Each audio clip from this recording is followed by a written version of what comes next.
The South African Post Office's business rescue practitioners say they have successfully stabilised the state-owned entity. Briefing Parliament's Communication and Digital Technologies Committee this morning, the rescue team outlined the final stages of the business rescue process, which included the retrenchment of over 4,000 employees and the closure of hundreds of branches across the country. After nearly 3 years under administration, the practitioners say the post office is now on a more sustainable path, and they are preparing to exit the business rescue process with operational control set to return to executive management. I'm joined now by Kodisang Bokaba, who is the head of legal at Sapwu and Depacu. A very good afternoon to you, Mr. Bokaba. Thanks very much for your time. Do you agree with the appraisal from the rescue practitioners?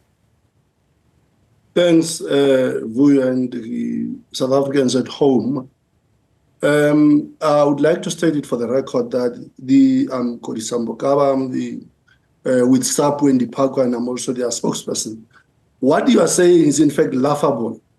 If you are from the business rescue practitioners, the whole business rescue process has been a disaster characterized by misinformation to Parliament and to the workers. It has been characterized by the absence of consultation with organized labor and selective engagement, depending on what the BRP wants to do with which stakeholders. Sapwu and Depacu represent the majority of workers, and we have said to the portfolio committee, come on the ground. We have said to the minister, come on the ground and tell us if the total collapse of post office has not taken place under the business rescue practitioners. The buildings have not been maintained. The buildings are falling. No new business has been brought into place. The same old people that collapsed post office are being used to resuscitate it, which is not possible. And worse off, when the minute the business rescue practitioners file their substantive compliance report, new set of creditors that are presently not being paid are going to be going to court to apply for the liquidation of post office. Now, it is the things that we must be able to discuss. The post office workers have not received a salary increase for the past almost 10 years. And they are not, the business rescue practitioners have not entertained it. And we're saying you cannot turn around post office without new partnerships. And we've heard the minister equally talking about new partnerships. But we're saying as Sapwu and Depacu, partnerships must be meaningful and must bring in money. One example of partnerships that have collapsed post office is the SASSA post office partnerships with drained post office of capital. As Sapwu and Depacu want to state it for the record, to say the only achievements of the business rescue practitioners has been to retrench 4,800 workers. Beyond that, there's nothing to show for it.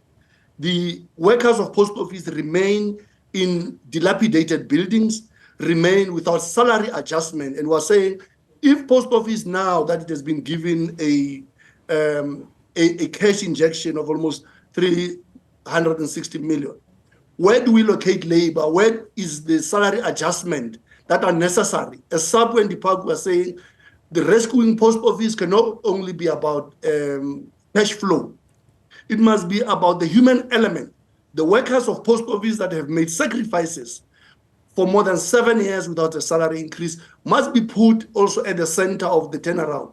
You cannot have a turnaround that is based on the fact that you received a grant from government. The whole process of business rescue has been misplaced because it has been about reducing the head count. It has not been about bringing new business, bringing new technologies, bringing new efficiencies and systems into post office to make it more profitable. All SAPO competitors are making profit. And we're saying the reason SAPO has not been making profit, it is not because the workers are not committed. SAPO workers are the most committed workers because they went for years without an increase. We're saying it is because the shareholder, the minister, the portfolio committee and cabinet have failed to honor a court judgment that said they must provide 3.8 billion rand to post office. The Treasury and the Minister of Finance decided to ignore that, and without any due reason and explanation. Therefore, we're saying we must reinstate the rule of law in post office and in our country. We're a constitutional democracy.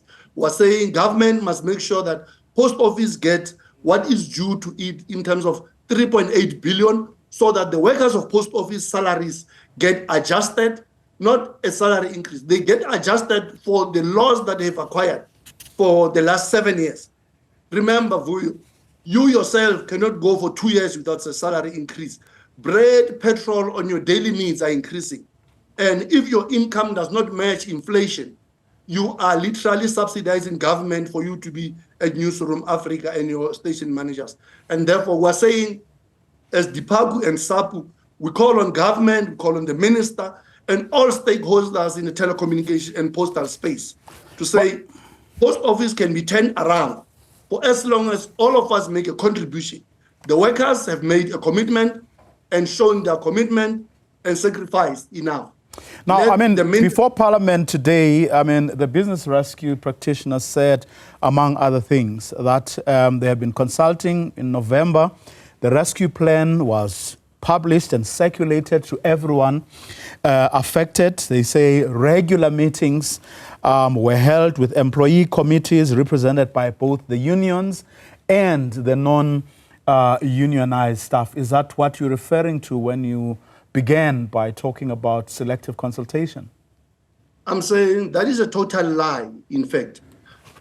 What they're saying, and we have told the chairperson, Diko, of the portfolio committee, that every time they call these business rescue practitioners to Parliament, they must call us so that we rebut what they're saying.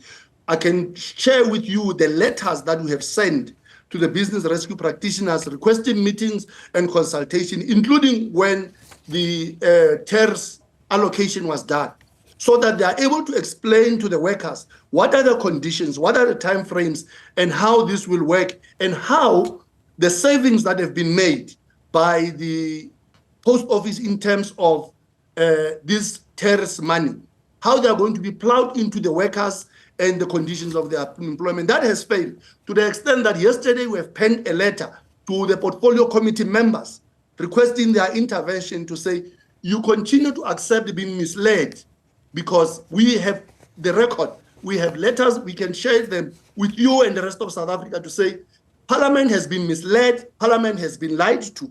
But what is more important for us and the workers at the moment is, when are the business rescue practitioners leaving? You see, you cannot tell us this process is in a pipeline.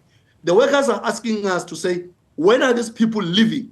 Because the only thing that we see they do is to issue instructions that are they are not even really clued up on what they are busy doing. There has been some improvements in some areas where I can give them credit, but also most of the time, they don't know what they are doing. They do not consult, they are a law unto themselves, they do as they wish, and this notion that as labor we have agreed to anything with them is a total lie. It's misinformation, and we're saying they have not been meeting with us, even after they were allocated the TERS grant, which we supported their application. Now, since they got that money for TERS, they've vanished. You are told that they are busy in meetings, they are busy in this.